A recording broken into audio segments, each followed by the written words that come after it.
Hey guys, Nathan here from Compleat Angler in Canberra. With the trout seasoning opening up next weekend, we're going to talk trout. So we'll start off with the lakes.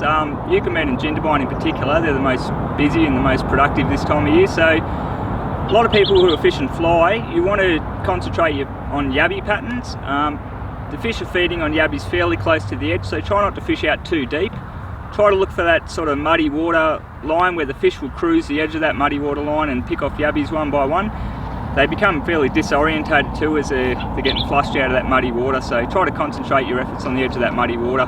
For those that are fishing lures and plastics, just any sort of yabby patterns will work best. Fish low and slow. Okay, so areas to fish.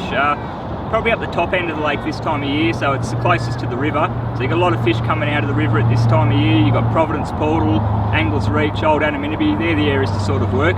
They've got a lot of yabby beds as well, so top end of the lake, don't worry so much about those big open areas like Seven Gates. Try to concentrate up around as close to the river as you can get without actually fishing in the river. But night fishers will go pretty well using power bait and grubs, scrub worms as well. The fish are cruising the shallows. They're pretty hungry this time of year after their winter spawn, so I'll grab just about anything. Okay, now the rivers. Now everyone's probably pretty keen after that bit of a spell there. The river's going to be opening and there's going to be a lot of traffic up there, so try to be courteous. Try not to crowd on top of other people and keep your own space, but good tips. We want to get your flies down to the bottom. A lot of fish are going to be close to the bottom, so whether you're fishing spinning gear or flies, get your flies down to the bottom. You can use flies on spinning gear with the use of split shot, and we'll go into that rig later. But for those fly fishing, you can also pinch a bit of split shot or use heavily weighted nymphs to get down to the bottom. Now the fish will sit fairly close to bottom. They don't want to get up the top in the fast current, so try to get your flies drifting as naturally as possible close to the bottom. The fish don't like to exert too much energy. If they have to get up in that fast water, they won't be there for long. They'll mostly be sitting down that bottom sort of layer. Even though it looks quite turbulent up the top there, down the bottom they can actually sit there quite comfortably all day. So bear that in mind. The closer your flies are going to be to the bottom, the better chance you're going to have. Okay, so spots on the river. So Eucamen, you're going to be concentrating on Providence Portal and upwards up into the Denison country. Don't be too concerned with particular spots. There's going to be fish throughout the river, so just anywhere you're comfortable. You can park your car just up above the old bridge there above Providence Portal, so any of that sort of area will be quite productive.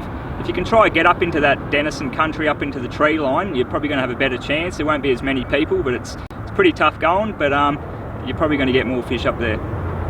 Okay, and the threadbow. So one of the main spawning reds on the threadbow is Paddy's Corner itself. It's quite easily to access, so there's going to be a lot of people there as well. So if you can get in there early, you're going to be a good chance of fish.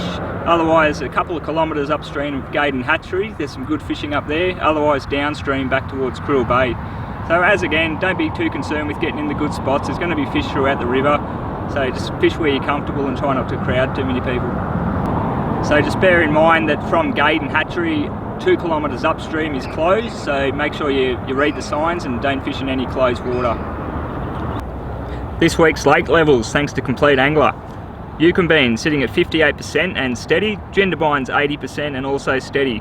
Tantangra letting a bit of water out of there, sitting at 51%. Burrinjuck 75% and slowly dropping. Wyangler 62% and also slowly dropping. Googong full to the brim, 100%. Now that's this week's fishing report. Thanks to Compleat Angler. Until next time, tight lines.